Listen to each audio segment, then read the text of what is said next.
Good afternoon, everyone. This is Scott Rader, Chief Compliance Officer of Life Asset Management, and I'd like to first thank you all for attending the training today. I appreciate you giving me your time this afternoon for our annual compliance training. This is a mandatory event for anyone that ends up having an emergency or something where they need to jump off. We will be recording this session and we can send you a recording if needed. But of course, your attendance here live is appreciated.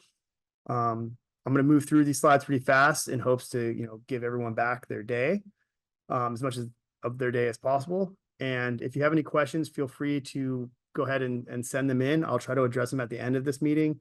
However, if I'm unable to, or you can always send me an email personally, or I'm sorry, to my work email, and I'll be happy to address that, or even have a phone call if it takes if it's a little bit more of a question that maybe deserves a conversation.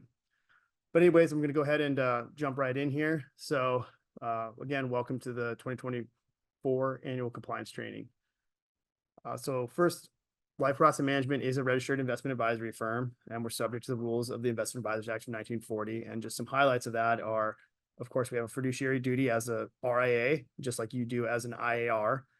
We have to have a code of ethics. We have to have a compliance program. We have to register with we're an SEC registered firm, so we have to register with the SEC. Other RIAs, they would have to register with the state. And the registration is dependent on the amount of assets you have under management.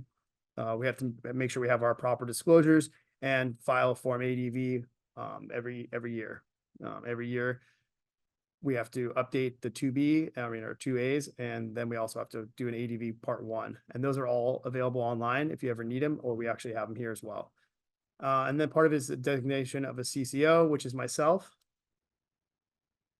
Also part of our compliance, when we talk about our compliance program, we have to have a compliance manual, which our compliance manual includes our code of ethics that's reviewed and updated annually. All of our access folks, so employees, IARs, their staff are all required to attest that they received and reviewed the compliance manual and attended the annual training. Failure to comply with our compliance program is grounds for disciplinary action up to and including termination of employment. And the big thing here is you're responsible for understanding and complying with our compliance program. Ignorance is not an excuse for non-compliance. So if you have any questions or you don't understand something, please feel free to reach out. That's what we're here for, the compliance department. We want to make sure you understand the rules. It's always, in this case, it's better to ask for permission than forgiveness. So you want to make sure you always ask for something rather than do something, because it's easier if you ask and we're able to address it. If we can't find a way to make it work the way you want it to work, we'll always try to find an alternative for you. But you don't want to go ahead and do something that can get you into trouble, both with regulators and the firm. Another thing is our code of ethics. So the code of ethics is basically to ensure that advisors do the right thing. I mean, that's a simple, it's basically our standards for how to conduct our advisory personnel. We want advisors always to act in an honest and ethical fashion. The fiduciary standard, which is to put your interests of your clients first. You don't want to defraud them, mislead them, deceive, or manipulate. And basically, we want to fully comply with SEC rules and all the applicable laws and regulations. And that's a constantly changing environment. So we're always having to, review and update as necessary. Part of the code of ethics is reportable securities. So reportable securities include all securities except for the ones listed here. ETFs are considered reportable securities. I know they get kind of confused, like they're open-end mutual funds, but they're not. They're different, and that's because they trade at with the market. An open-ended mutual fund always trades at NAV. And then initial coin offerings are reportable. Initial coin offerings are reportable securities that they actually require pre-approval. So I just want to make sure that you guys know that. Part of the personal accounts is having quarterly transaction reports for us. So we have ComplySci, which many of you are sure are aware of. That is where we have tracking of all your brokerage accounts.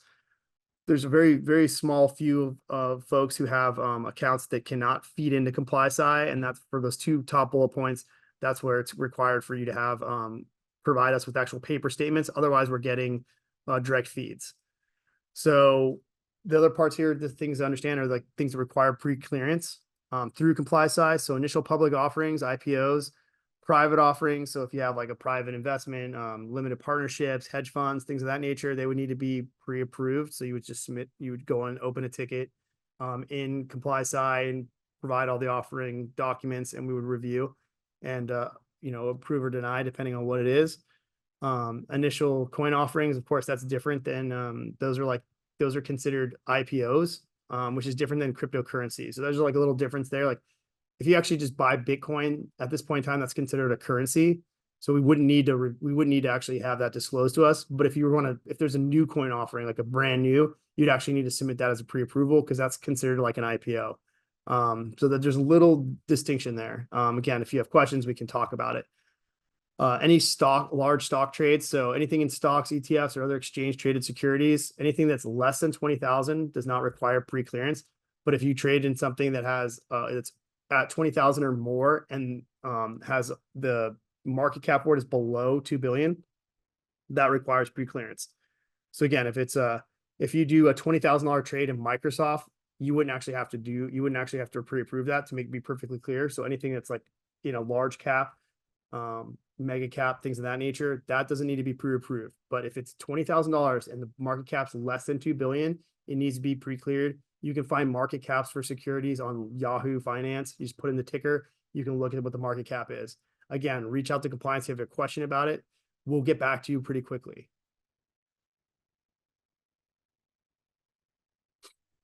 What's going on here? So again, I already talked about this, so I'll just go through it. So just initial coin offerings. So that was just the difference with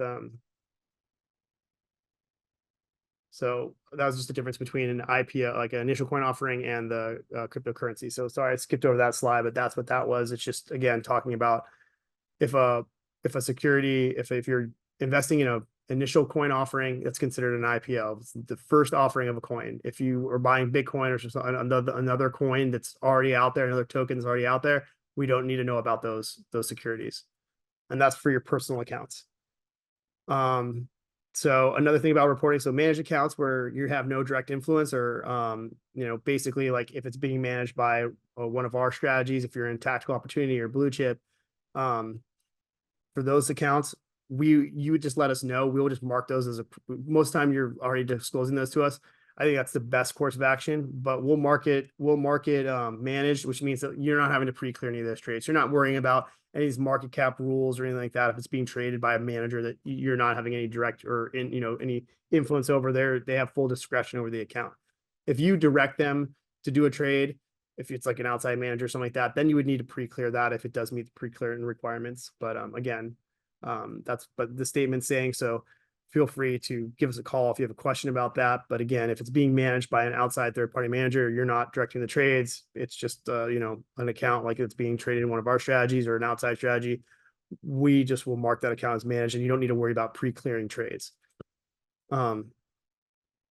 This is kind of just a heads up on automatic investment plans, like such as dividend reinvestment plans. You would still have to provide holdings on an annual basis if it's if you don't have it feeding through. So again, it's one of those things where if you're not disclosing that account, or it doesn't have a direct feed, meaning it's one of these, there's not very many providers out there that don't feed into ComplySci, but for some reason, if it's one of those providers where we can't get a feed, you have to provide us an annual statement, even if you're if it's just like a mutual fund account or something like that. So insider trading, we all know it's illegal. Don't do it. There's jail time, fines. Insider trading covers material, non-public information. So if the information you're trading on is material and it's not out widely available to the public, then basically don't trade on it. You can get yourself in a lot of trouble. Get yourself and the firm into a lot of trouble. So we don't have the last part is you don't want to trade on any insider trading. We could occur for you if a stock's on a restricted list. At Life Process Management, we don't have any stocks currently on a restricted list. We don't do any kind of analyst work or any of those types of things for publicly traded securities. We don't do anything where we put out buy or sell recommendations. So we don't have any on a restricted list at this point in time. But again, just want to make sure that people are aware of insider trading. And if you're in doubt of any of this information, please just feel free to reach out to us. Gifts and gratuities.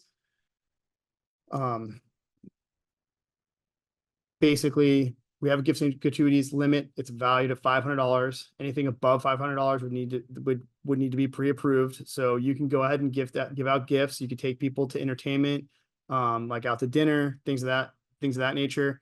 Not a problem. If the value is less than $500, you don't need to even let us know about it. But if it's over $500, you're going to need to submit that as pre-approval. So if you take someone to dinner and then to like a baseball game or something like that, and you're in attendance, that's fine. It just needs to be reasonable. I think that's the best way to look at this kind of rule. You know, something like you always hear, I'm sure you've heard this example before, but taking someone to a Super Bowl, or taking someone, recently we heard about like someone, a group taking people on hunting trips, and these hunting trips were like $5,000 a person. That would be in excess. That would be an issue. But if you just take someone to an occasional sporting event, you know, you go out to dinner with them, have a bottle of wine, you know, it ends up being a couple $100 a person, you know, so maybe it's like, you know, $200-300 per person. There's 4 people there. That's fine, because you look at it, the best way to look at it is like $500 per person there. So if like you have 500, if you have, you know, 4 people there and the bill's, you know, $1,000, you're okay. So if you have any questions, please reach out. We also have OBAs.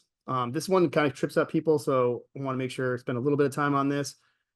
You can have outside business activities. If you want to engage in outside business activity, you got to first get pre-approval for it. You do all this in all these items are in ComplySci, so you can do pre-approvals within ComplySci. And outside business is basically, you know, like your insurance, any kind of insurance, running on a board of some sort, whether it be, let's say, like a community association, something of that nature, that would be considered an OBA, and you would need to go ahead and submit that for approval. Anything that you get compensated outside of the scope of your advisory business is considered an OBA, and we need to go ahead and review that. We need to make any updates to your 2B if it would be considered a conflict of interest. So that's really the important part of this. So like rental properties, that's one that kind of gets people, if you have a rental property, that's considered actually an OBA. So you will want to submit that, and of course we would approve it, but you need to submit it. We need to update your U4, and we'll always check to see if it needs to update your 2B. And you can submit these again through ComplySci. We have, if you go on there, you'll have outside business affiliations. You just go ahead and submit that, and we'll review and approve it and ask for any additional information if needed. So now we're talking about some elder abuse, who's vulnerable, something you want to be, you know, this is something you really want to pay attention to with an aging population, and, you know, perhaps your book is starting to age, you know, so you want to be aware of any of these types of activities. So if you're speaking with a client and you're starting to realize they're asking a lot of questions, kind of repeating themselves, or you're having to repeat the same answers over and over again, it's kind of a good idea to start, okay, well, maybe I need to get another family member involved, or have someone come in and, you know, be part of these meetings, you know, just to make sure that they're getting all the information they need. You want to be aware of if someone, all of a sudden you're meeting with someone and now they have someone that's in there with them that you've never met before, and you feel like, hey, you know, what's going on here? Are they maybe trying to, you know, get a POA, or, you know, maybe get access to these folks' funds and just kind of like take advantage of their diminished capacity? So you want to make sure that if you're starting to see these things, you kind of reach out to us. I don't know if I'm sure you guys have all noticed, we have a trusted contact form we send out with all of our onboarding paperwork. That form, I can't tell you how important I really think that form is, and some people don't think it is, but it's something that, like, when you run into this type of situation, it really is like one of the hardest situations to deal with. And having that trusted contact form, not only does it help you with this situation where you can actually reach out to a family member that they feel like, hey, this person is not now coming into these meetings with your mom or your dad or whoever. And we kind of want to make sure you're aware of it. You're able to do that because you have that. If you feel like they're starting to ask a lot of questions, you can say, hey, can you come into the meeting with us? Having a meeting with your mom or your dad or whoever. I'm going to review their accounts. and you want, it's a good way to keep the business with you as well, because now you're having the family member. So when that person passes, they know you, they're like, okay, this person did a good job. So it really meets a lot of, it really hits a lot of good business practices, but it allows you to like be able to provide advice to someone that might be, losing their mental agility. So again, if you have any questions, please let me know. But that form is really, really important. And also I'll just add that it also gives you the ability for that person to put like a lawyer, CPAs, all that stuff on there. So come tax time or come times where they're updating their trusts and stuff, you're able to just to send that information needed from you to those folks, without always having to go back and get the client's authorization, because they have given you written authorization. So again, it's just a really great form, helps with the efficiency of your business, as well as, sometimes these really challenging situations that come into the fold. Client complaints. Sorry, I have all these animations. I didn't know that they were on here, so apologize for that. Compliant requirements, complaint requirements, basically, if you get a complaint, you want to let us know immediately. It's really, really important. We don't want any complaint to go on, touched. We want to go unresolved. You want to communicate with as much detail as you're able to gather. So if you get like a performance complaint or some sort of complaint, you want to like let us know, give us all the information you can. We'll conduct a review and work with the appropriate employees to get to a resolution. We're going to make sure we get all the documentation. And again, we just don't want any complaints go left unresolved. We don't want to get letters from attorneys and stuff like that, where you and our firm, you yourself as the advisor, and our firm is in the crosshairs of a legal battle. So it's always great to try to touch these things as fast as possible, and then again gather all of our documentation so we're in the best place possible. Electronic communications. So I'm sure you've all seen, we sent out we're having quarterly off-channel communication to attestations via ComplySci. This is just such a hot button issue with the regulators. I was just at a compliance conference, one of the big ones of the year, and this was like probably the hottest topic there.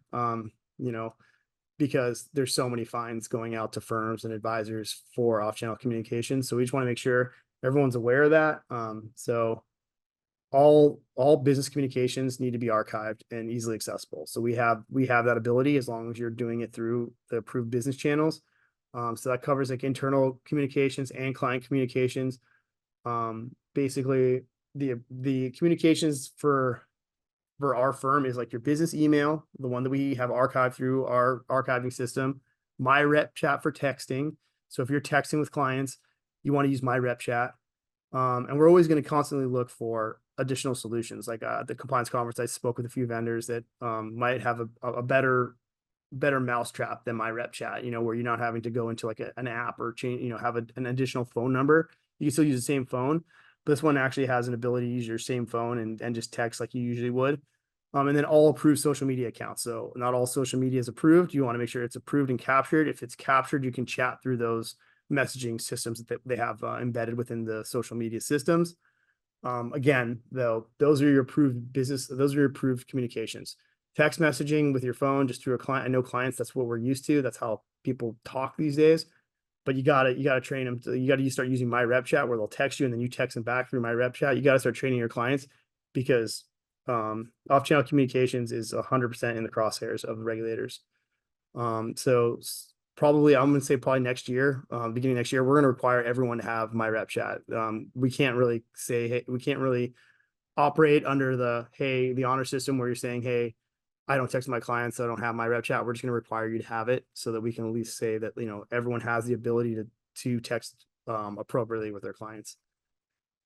Some examples of unapproved communications are below. So like, or basically acceptable communications would be, if you're just going to text client like, hey, our meeting time's this, like a reminder text, hey, we're meeting today at 5:00.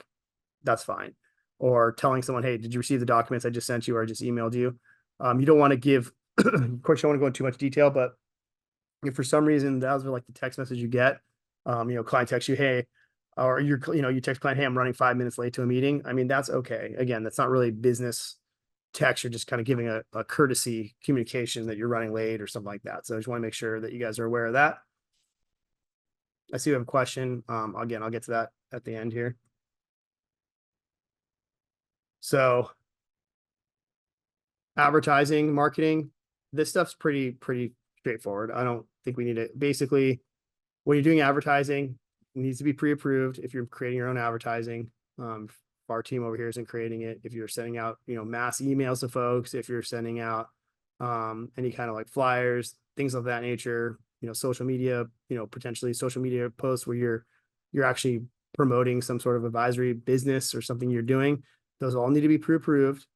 And these are like kind of like the big things you want to make sure that you're aware of, right? That you're not doing anything untrue or misleading in your statements. You're not over promissory. Your discussions are fair and balanced as it relates to client benefits. You're not providing any specific investment advice that's not fair and balanced. Of course, performance stuff.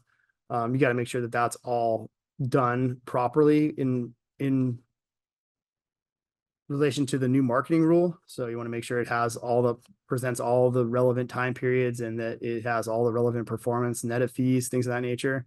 And of course, the rule always has the catch-all, which is material and misleading. So you want to make sure that anything you say isn't like you couldn't construe it as like saying, well, that's kind of misleading. So again, all advertising needs to be sent for pre-approval. If you have any questions, you just want to reach out to the compliance department. I spoke about social media, but social media, not all platforms are approved. So there's a lot that aren't, but if you, I shouldn't say that. Most of them are, but if you have social media you're using for business purposes, you want to let us know so we can, make sure we get it approved and archived. One thing to note is that, again, once it's approved, if you're using, or I should say, like if you're using like LinkedIn, like everyone needs to have their LinkedIn linked up to our archiving system, because LinkedIn is a professional, it's for profession and for business, if you will. It's not like Facebook. If you have a personal Facebook, you don't need to have that linked. If you're just using it for personal purposes. If you have a business Facebook, then of course that needs to be linked. So that's kind of a distinction there. Like Instagram, if you're not, Instagram's not for, if you're not using it for business, it's more like, personal, then you don't need to link that up. So just FYI on that. Basically you're responsible for ensuring that all your digital communications are in compliance with the advertising rules and procedures. Again, chatting with prospective clients is not allowed. Is not allowed, but if it's archived, you can. So basically it's only allowed if your social media platform is archived with us.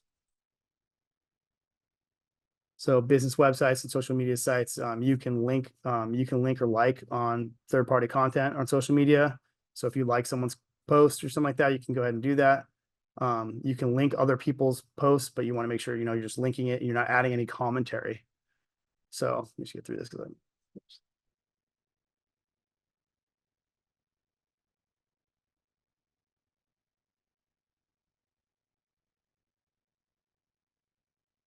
sorry about that. Technology.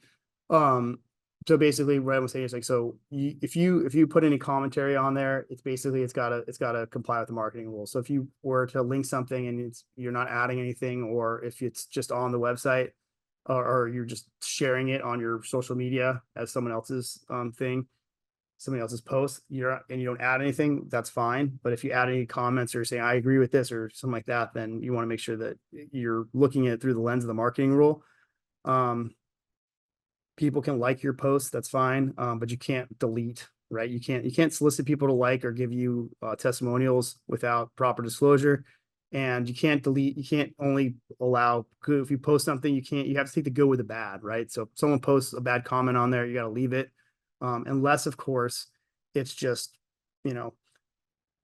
just not appropriate, for lack of a better term, right? It's just not appropriate. You would reach out to us. We'd look at it and read it and say, okay, yeah, you can delete something like that. If it's just, it's not really like they're disagreeing with you or they're saying, giving you a bad review for, again, lack of a better term, but if they're just being, just blatantly obscene, something like that, then, of course we can look at that and delete it.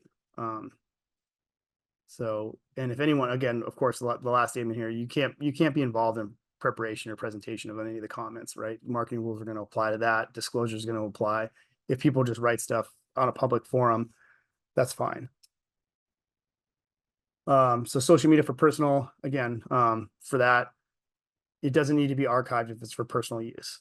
So just make sure that, and then this is kind of for life, if it's, for your own, for life, or if you just want to reference for internal employees, you just want to have your title, location, contact information, years of service, stuff like that. You don't want to exceed anything which is not publicly available on the LifePro website.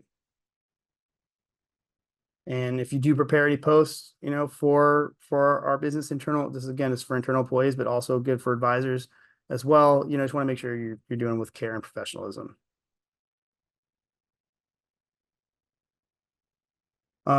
This is something I think to pay attention to, just really important. Your U4. If anyone needs their U4, they want to make sure that you review it annually. If you need it, you can ask us for a copy of it. You want to make sure that everything is up to date on that, and notify us of any changes that need to be made. So things that would be, changes or disclosable items would be any of your addresses if they've changed, name change,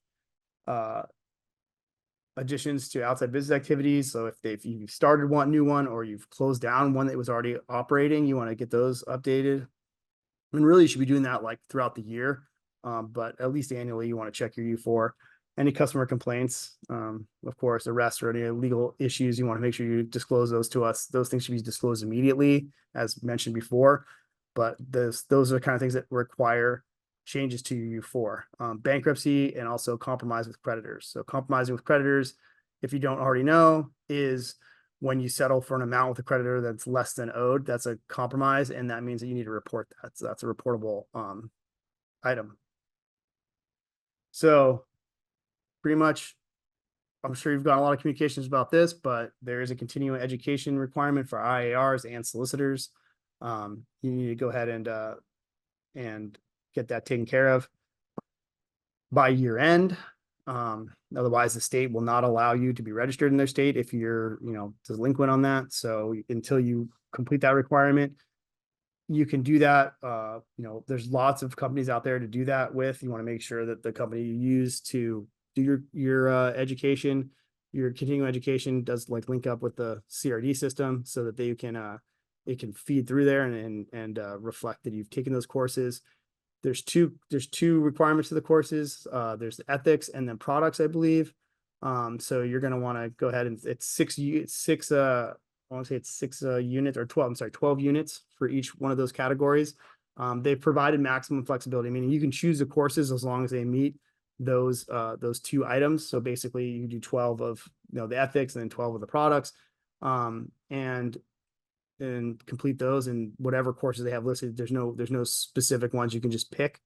One thing to note, I've gotten this question a lot, is the insurance CEs don't cross over. So this is a different requirement. So if you've done your insurance, and I'm sure there's ethics and all that stuff involved, unfortunately though, they don't cross over. You got to do IAR continuing education. So on the side here, these are the current states that require it. And I imagine, sooner or later we'll have probably all 50, but at this point, these are the states that require it. So if you have any questions, let us know. We're also sending out communications constantly to advisors to make sure that they're aware of it.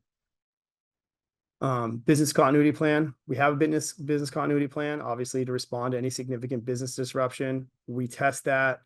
We update it periodically as needed. We have employees to test to it as well. There may be a time where we might ask you to partake in the testing to make sure the advisors have ability to, access, critical systems if needed. If there's ever an issue that would cause this to be implemented, you want to report compliance immediately. So if something that happens to you that you need to implement some sort of business continuity plan, please reach out to us, because we'll help you with that.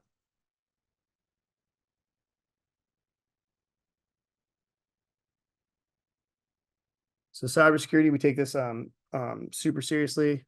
So does the regulators. So we have our cybersecurity basically policy procedures.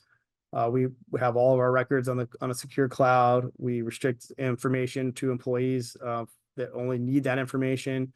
Any For any advisors, you want to have any paper documents locked after hours or if needed, or a shredder if no longer needed, or you want to have some sort of documentation destroyer company that comes over and takes your documents if when so that PII doesn't just get thrown in the trash. You want to use encrypted emails or secure file shares for providing personal identifying information to third parties. You should never share personal identifying information with anyone outside of like LifePro or basically anyone that is outside who doesn't need that information unless you have written authority to share that information. So again, if an attorney calls you for a client and says, I need this, and you don't have that trusted contact form, you're going to want to contact the client and say, hey, do you approve that I send this information to said attorney? All your passwords are required to meet or exceed guidelines such as, contain, upper and lowercase letters, contain at least one number. You just want to make sure you have strong passwords. If you get any suspicious emails from employees or websites, we want to report those if you think it might be phishing.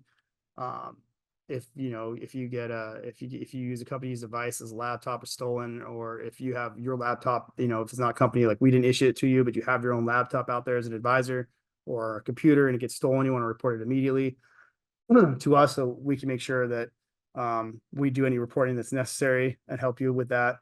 As you know, you probably got the email. We have Pulseway. Pulseway we use to basically make sure that you have like at a bare minimum stuff that's needed to protect your computer and your client's information. So you have firewalls, you have whole disk encryption, you have antivirus, things of that nature on your computer, so that like at a bare minimum, we know that you have something to protect your client's records and protect your business. Identity theft, AML and identity theft red flags. Basically for here, this is just really, we have an AML program. We run your clients through OFAC every time. You want to be just aware of your clients, your clients to come in or potential clients to come in, just looking for red flags, right? We're looking for potential suspicious activity. A little bit harder on like the assets under management side, just, maybe like pump and dump schemes where they're telling you to buy a bunch of these securities or something like that, like, thinly traded securities, something like that. I think the easiest way to really kind of talk about or to kind of give you an example of what might be like an AML red flag would be like an IUL, because I know a lot of advisors out here, they do sell insurance or are involved in insurance. And so if you have a client maybe that comes in and wants to talk about like an IUL but doesn't really care about any of the bells and whistles or what it has, they really just care about how fast they get the policy. They want to know about the 30-day free look. That's really all they care about. They're not really looking to answer any questions. They're not really telling you any information about themselves. They just want to do it as fast as possible. Like, to me, that'd be a red flag, right?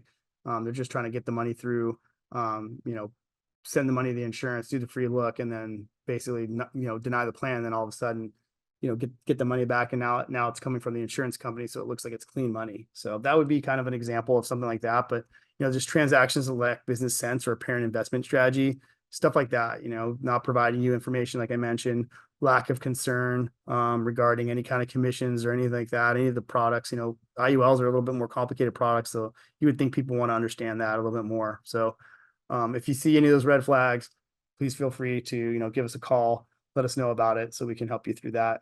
I believe the regulators are going to actually enhance the AML requirement for registered investment advisors. They have heavy AML requirements on the broker dealer side, so I expect us to have a more robust AML program in the near future. So DOL, this is just again, want to let people know about this. You've probably already seen the form. Policies, we have policies and procedures, for identifying,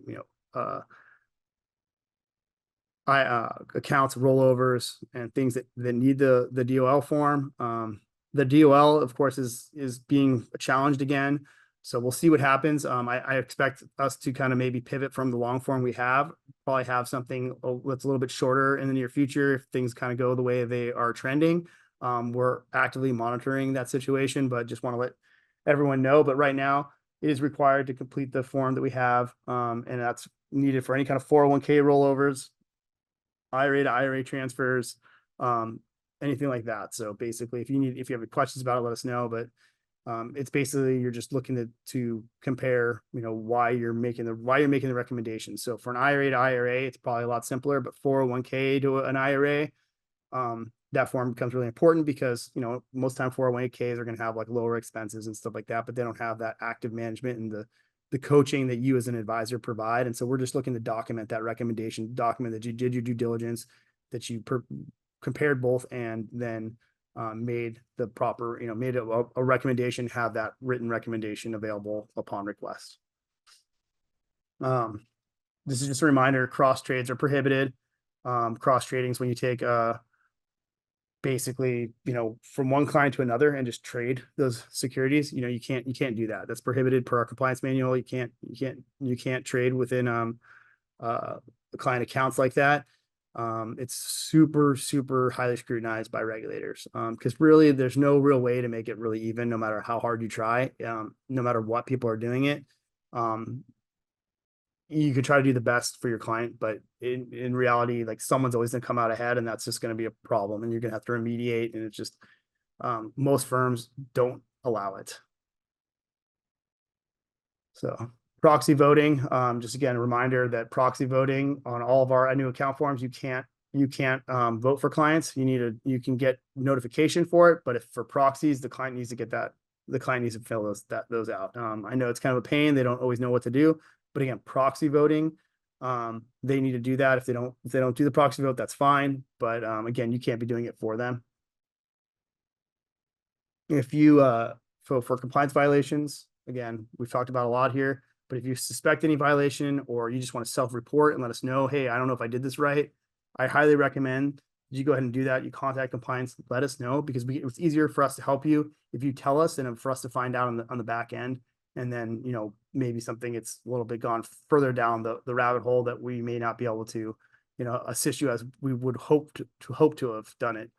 Again, and no, for any internal employees, no one that submits a violation, anything in good faith, any kind of violation in good faith will experience like retaliation or adverse employment consequences.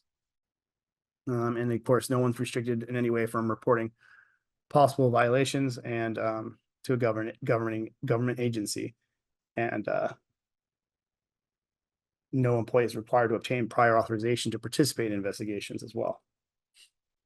So as reminders, we are doing virtual and live office visits. So, we'll send you a questionnaire for paperwork and prep. We'll send out a calendar invite for the actual review. The LifePro website, we provide questionnaires and a place to document annual reviews. That's on our lifepro.com. So you can go in there if you have any questions or you want to document stuff. That's a great place to do it. CRM for notes. We have Redtail available for folks who want to use the CRM for notes. You can also use your own. One thing to note there is you don't want to use any of the messaging features in those places, because again, that would be considered off channel if we're not capturing it.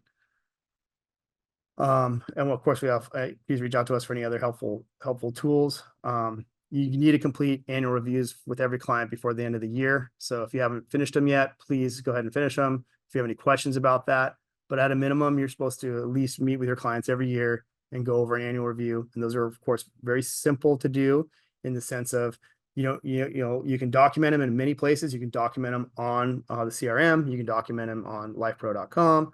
You can document them via email saying, hey, thank you for your time for meeting. As a summary, we reviewed these, there's no changes. Or if you're going to make changes to anything, you're documenting it there. I can't tell you how helpful that is whenever there is an issue with complaints, performance, anything like that. That's your proof. You know what I mean? If you're doing those reviews, it's very hard for someone to say they didn't know what was going on or something was unsuitable, because you're reviewing it with them annually. You're giving them all the information. And if they choose to stay the course, then, you've given them all the options that they need to, of course, make those decisions. And again, sometimes the best advice is to say, hey, you're the coach, you got to coach people through the emotional ups and downs of the market. But you want to make sure you document that, because any regulator, any compliance person will always tell you, if you don't document it, it didn't happen. I'm sure a lot of you guys have a lot of calls with the clients and you're reviewing stuff, but if you don't document those calls, if you don't document all that hard work you do, then theoretically it just didn't happen. So I'll leave you guys with that. here's my information if you have any questions or if you want to reach out, and I will take the couple questions. So one question is, what social media is approved right now? Facebook is approved. So Facebook, LinkedIn, what else is approved? YouTube is approved. I know I'm forgetting something. I'm sorry. I'm like not all the social medias. I have a list of them. But I can send you a list, but most of them are approved. You can do Instagram. So as long as we can capture it, which our system allows you to capture it, you can use it. The real trick is just making sure, oh, and I'm sorry, X or Twitter. I apologize. I knew I was forgetting one. Are approved. Those are like the main ones, like TikTok, things of that nature. Like we don't have that capability right now. But the big problem with a lot of them is just getting disclosures on them, because a lot of these things don't have the ability for us to get the disclosures we need. So that's kind of like the biggest thing that we have to work through. We're trying to figure out ways that we can get disclosures, and that's an industry wide issue. I think that's actually let me see here. Can my RepChat connect to the client's regular chatting app? Not sure. I can send anyone information. I'll send you this information about my RepChat. The way my RepChat works is it basically kind of like a WhatsApp. They would receive a text message from you, and it would be like it's coming like, so you would go into the app to send the text message, and then it would come to them like a regular text message. It just comes from a different number that you create in my RepChat. So if you have like a landline, the example, like, so you have an office phone, obviously like from a landline, you can't text, you can actually make that your number. So at least that person would know that that's who it is. But basically you would then that would be the number, that would show up for their text messaging. So you might have to train clients, be like, hey, this number, 555-5555, that's my texting number, but that's me. That's Scott Rader. But you would just go in there and text from that number, and then it just gets archived. So it gets archived. They would just text you back. They don't have to go. The client doesn't have to download an app. They can just reply to you from their phone, just like usual. It just comes to you in an app, if that makes sense. So you'd have the app, all the messages go in there, you read it and respond to the app. The client just texts like normal. The one bugaboo there is, again, it's a separate number than from your phone, your cell phone number, because obviously you don't want to capture all your regular text to your family, friends, wife, children, those things. We don't want to see those. You probably don't want us to see those. So that's the way. A lot of these things, because again, I'll leave you, I don't want to take too much of your time. The one thing to note is that this is such a hot button issue, the off-channel communications, that like there's so many new vendors coming out all the time, with like a better mousetrap for this kind of stuff. So I saw a bunch of them at the conference I was at. So I'm thinking we'll probably have more than one potential solution for everyone here in the very near future that might be better than my RepChat. But my RepChat's what we have now, and it works. I mean, I think some folks think it's a little bit of a heavy lift, but really, I mean, once you let your client know, hey, they can text, they just need to text you to that number. And if they text you, and one thing is, if they text you about business, you can just say, hey, I'm going to respond to you from this number, and then go into the app, respond to them, and then you've now trained them to contact you through my RepChat, if that makes sense. So it's kind of the same thing when they might send you a personal email. You don't want to respond from that personal email. You just tell them, hey, I'm going to respond to you from my business email. You respond to them from your business email, and now your conversations start through that. So something to keep in mind. I hope I've answered your questions. What got more? Someone said, yes, it does come to their message app. So I'm not sure. But I guess we're talking about my RepChat. I'll have to get more information on that. But again, maybe on the next mastermind, I'll do, like, since we are talking about like text messaging in my RepChat, I'll do like a special like kind of overview and training on my RepChat. That's probably the best way to handle this. So if anyone does have any questions, again, with the text messaging or off-channel communications, please feel free to reach out to me, and I will be happy to do my best to answer all your questions as thoroughly as possible. But I want to make sure I give everyone back their time. Again, thank you so much.